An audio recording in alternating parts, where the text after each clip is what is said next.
Good afternoon, I'm Max Brantley with the Arkansas Times on Wednesday, August the 24th. Let's start with a little talk about Obamacare.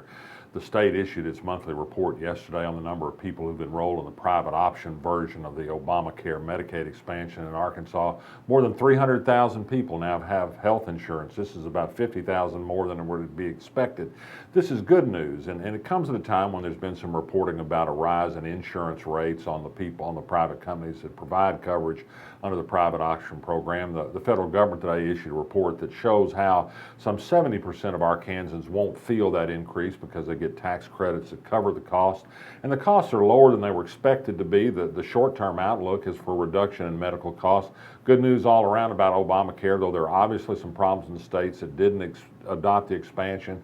There's going to be further fights in Congress, but right now in Arkansas, a lot of people are being served. Governor Asa Hutchinson, a Republican, can't stand the prosperity. He reacted to the news of far more people being served by saying, we need to put in place some of these changes I've got in mind, like charging poor people some money for their insurance to reduce those numbers. Sometimes good health just isn't good enough for a politician. Elsewhere around the world today, more information from the Clinton Foundation. Donna Shalala, the president of that organization, gave an extensive interview to National Public Radio in which she said, yes, the foundation is unraveling a process that's been underway for a year and long before some of the recent criticism has arisen about foundation activities. They are going to, if Hillary Clinton is elected, they will spin off several operations, independent, non-Clinton related entities. Some will go to other agencies. The net effect will be the loss of many jobs under the Clinton aegis. The foundation will remain as something that's active at the Clinton Library in Little Rock at least, but dramatically reduced from its past practices.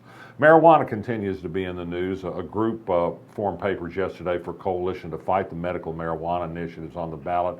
Some major players in Arkansas politics, the Chamber of Commerce, the Farm Bureau, the Right-Wing Family Council, the Church-Related Faith and Ethics Council.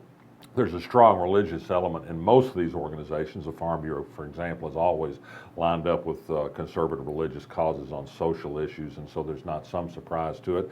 Perhaps we'll see some news about a piece of video that was dug up by advocates of medical marijuana several years ago at the University of Arkansas in a debate. Asa Hutchinson, who opposes the medical marijuana initiatives now, was prompted to say in a debate with a marijuana advocate that people who needed marijuana for medical conditions and who get it prescribed by their doctor perhaps should get it. Imagine that. That's just what these initiatives would do. Of course, he will say he was taken out of context, which he was slightly, but not entirely.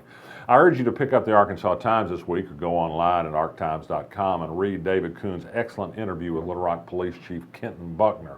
He continues to throw the Little Rock School District under the bus, says many of the white officers in Little Rock don't want to live in Little Rock because they don't trust the Little Rock school system, don't know if any of them actually experienced it before they made that decision.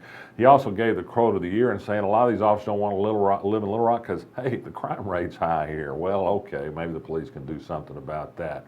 There's going to be a public hearing at Joe T. Robinson High School tomorrow night about a proposal to let a dirt bike group take over management, really, of the Section 13 park out west of town on Garrison Road. This was 600 acres bought by the city 15 years ago. They've never been able to really develop it into a working park. There's been vandalism, marauding dirt bike riders, and that target shooting and that sort of thing. Neighbors are not happy about having dirt bike trails next door, not so much because this organization is untrustworthy, but because dedicating it to dirt bikes will certainly bring an unsavory element. The Sheriff's Department says they can't cover that area well. Expect further debate about that. It's been kind of a strange week, and so I'll give you some odds and ends. The Little Rock Zoo has a new orangutan. Hope to match it up with a female in the fall and breed this exotic and dangerously threatened species here in Little Rock. Jeff Long, the athletic director at the University of Arkansas, I've noted on my blog today and quoted from a report he gave on the Razorback basketball's trip to Spain. They ate tapas, he said, but they like McDonald's better.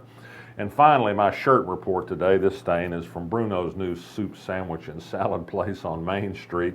It's open next door to their popular restaurant. There's a new Southern food restaurant open next door to that. We walked downtown today. The parking places were full. People were walking and chatting on the sidewalk. You might have thought it was Little Rock 1950. It felt good to be on Main Street again. I'm Max Brantley. I'll be back tomorrow.